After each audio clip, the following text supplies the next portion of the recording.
Hello friends, welcome to the TN பெங்கட்ஸ் YouTube channel. Last time நான் என்ன strategy use பண்ணி SBI PO prelims exam clear பண்ணேன், எப்படி கொஸ்டின் செலெக்ஷன் பண்ணேன் அப்படிங்கிறத இந்த வீடியோவில் டிஸ்கஸ் பண்ணியிருக்கேன். வீடியோக்கு லைக் பண்ணிவிட்டு சேனலுக்கு சப்ஸ்கிரைப் பண்ணிக்கோங்க.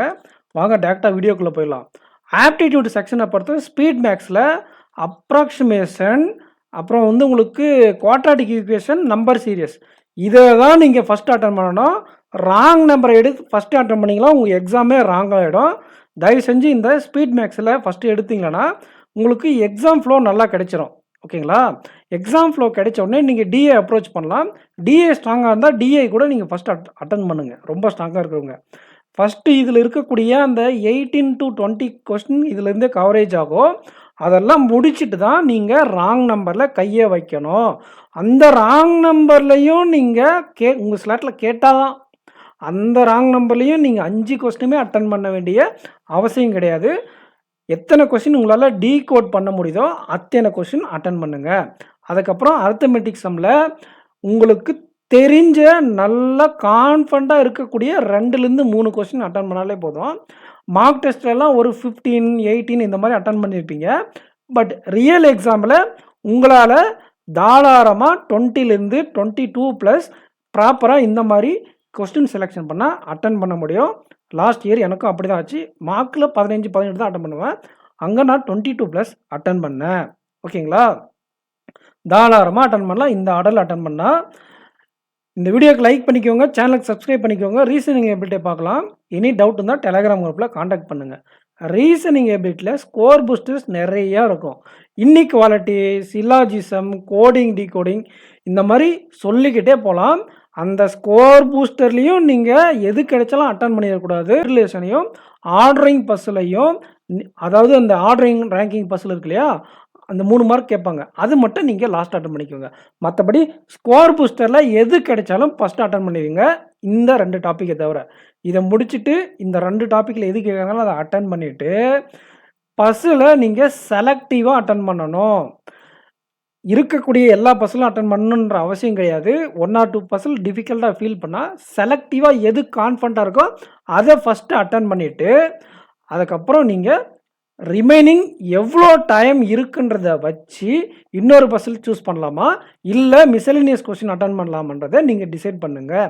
இப்படி பண்ணால் உங்களால் 25+ வரைக்கும் கொடுக்க முடியும். 27 வரையும் நான் கொடுத்தேன் லாஸ்ட் இயர். புரிஞ்சுதுங்களா? இதே ஸ்ட்ராட்டஜி யூஸ் பண்ணி தான் ஃபஸ்ட்டு ஸ்கோர் பூஸ்டரில் எது கிடைச்சாலும் அடிச்சிடலாம். அப்புறம் பிளட் ரிலேஷன் ஆர்டரிங் பஸ்ஸில் அடிச்சுட்டு, இல்லைனா பஸ்ஸில் ஈஸியாக இருக்கிறக்கூடிய பஸ்ஸில் அடிச்சுட்டு கூட பிளட் ரிலேஷன் ஆர்டரிங் பஸ்ஸில் அடிக்கலாம். அப்புறம் கடைசியாக ஒரு 5 நிமிஷத்துக்கு மேலே இருந்தால் இன்னொரு பஸ்ஸில் சூஸ் பண்ணலாம். அப்படி இல்லையா நீங்கள் 1 மார்க் இருக்கக்கூடிய மிஸ்சலினியஸ் கொஸ்டினை ஒரு 2 நிமிஷம் 3 நிமிஷம் தான் இருக்குன்னா அப்போ அட்டன் பண்ணலாம். ஓகேங்களா? பஸ்ஸில் லாஸ்ட்டாக எது செட் சூஸ் பண்ணலாம் அப்படின்னா ஃப்ளோர் வித் ஃப்ளாட் பஸ்லையும் அன்சர்டைன் நம்பர் ஆஃப் பஸ்லையும் நீங்கள் லாஸ்ட்டாக சூஸ் பண்ணலாம் உங்களுக்கு கான்ஃபிடன்ட் இல்லைன்னா. ஓகேங்களா? மற்றபடி இந்த ஆர்டரில் அட்டன் பண்ணால் டெஃபினெட்லி 25+ கேரண்டியாக அட்டன் பண்ணலாம். ப்ராப்பராக டைம் மேனேஜ்மெண்ட் பண்ணி கொஸ்டின் செலெக்ஷன் பண்ணி உங்களுக்கு நல்லா ப்ராக்டிஸ் பண்ணி வச்சுருந்தா. இங்கிலீஷ் செக்ஷனை பொறுத்தவரை வேர்ட் ஸ்வாப், மேட்ச் த காலம், சென்டென்ஸ் ரீஅரேஞ்ச்மெண்ட், பேராஜம்பிள், இதில் ஃபஸ்ட்டு 3ல் இருக்கக்கூடிய எது கிடைச்சாலும் அட்டன் பண்ணிடுங்க. அப்புறம் பேராஜம்பிள் உங்களால் பேராகிராஃப் எக்கனாமி ரிலேட்டடாக கொடுக்க மாட்டாங்க மேக்ஸிமம். அப்படி ரொம்ப கஷ்டமாக கொடுத்துட்டா ஃபஸ்ட்டு அண்ட் லாஸ்ட் அட்டன் பண்ண முடியுதான்னு பாருங்கள். அதை அட்டன் பண்ணிவிட்டு ரிமைனிங் டாப்பிக்கெல்லாம் அட்டன் பண்ணிட்டு இங்கே வந்துருங்க. ரொம்ப நேரம் டைம் எடுக்க வேண்டாம். பேராஜம்பிள் நல்லா ப்ராக்டிஸ் பண்ணவங்களுக்கு ஸ்டோரி பேஸ்டு வரும்போது ரொம்ப ஈஸியாக இருக்கும். நம்மளை இதை பாஸ் பண்ண வைக்கிறது இந்த செக்ஷனாக தான் இருக்கும். ஓகேங்களா? ஒரு சில நேரத்தில் டீகோட் பண்ண முடியாத போது ஃபஸ்ட் அண்ட் லாஸ்ட் மட்டும் அட்டன் பண்ணிவிட்டு டேரெக்டாக நீங்கள் ஃபில்லர்ஸ் கிளாஸ் டெஸ்ட்டுக்கு போயிடுங்க. அப்புறம் ஆர்சியில் டைரக்ட் கொஸ்டின் அட்டன் பண்ணுங்கள். டைரக்ட் கொஸ்டின்னா என்ன, அது இப்படின்னா என்ன அப்படிங்கிற மாதிரி டேரெக்டாக கேட்டிருப்பாங்க. அதோடு சேர்ந்து சினானிம்ஸ் ஆன்டானிம்ஸ் கொஸ்டின் இருக்கும், அதையும் அட்டன் பண்ணிடுங்க. அதுக்கப்புறம் கிராமர் பார்ட் ஈஸியாக இருக்கா இல்லை இன்டைரக்ட் கொஸ்டின் ஈஸியாக இருக்கா அப்படிங்கிறது உங்களுடைய ஸ்ட்ரென்த்துக்கு தகுந்த மாதிரி நீங்கள் அட்டன் பண்ணிக்கோங்க. ஓகேங்களா? எது ஈஸியாக கேட்டிருக்காங்க ப்ளஸ் உங்களுடைய ஸ்ட்ரென்த் எது தகுந்த மாதிரி லாஸ்ட்டாக நீங்கள் அட்டன் பண்ணணும். பட் ஆனால் ஸ்டார்டிங்கில் நீங்கள் வேர்ட் ஸ்வாப், மேட்ச் த காலம், சென்டென்ஸ் ரீஅரேஞ்ச்மெண்ட் இதில் எது கிடைச்சாலும் அதுதான் ஃபஸ்ட் அட்டன் பண்ணணும். அப்புறம் பேராஜம்பிள், ஃபில்லர்ஸ், கிளாஸ் டெஸ்ட்டு, தென் இந்த மாதிரி ஆர்சியும் கிராமரை இந்த மாதிரி அப்ரோச் பண்ணணும். புரிஞ்சுதுங்களா? இந்த வீடியோவுக்கு லைக் பண்ணிக்கோங்க. கண்டிப்பாக எக்ஸாம் அப்ரோச்சபிளா தான் இருக்கும். மார்க் டெஸ்ட்டில் வர அளவுக்கு கஷ்டமா இருக்காது. ரியல் எக்ஸாம் எப்பயுமே ஈஸியா தான் இருக்கும். இந்த ஸ்மார்ட் அப்ரோச்சை மெயின்டெயின் பண்ணா டெஃபினெட்லி நீங்க எக்ஸாம் கிளியர் பண்ணலாம். எந்த ஒரு தயக்கமும் தேவையில்ல. பிராக்டிஸ் பண்ணியிருந்தீங்கன்னா, பர்ஃபெக்ட்டா இந்த மாரி எக்ஸிக்யூட் பண்ணுங்க. Definitely you will crack. All the best aspirants. நல்லா பண்ணிட்டு வாங்க. டைம் மேனேஜ்மெண்ட்லயும் அக்யூரசி அண்ட் டைம் மேனேஜ்மெண்ட் தான் உங்கள பாஸ் பண்ண வைக்கும்.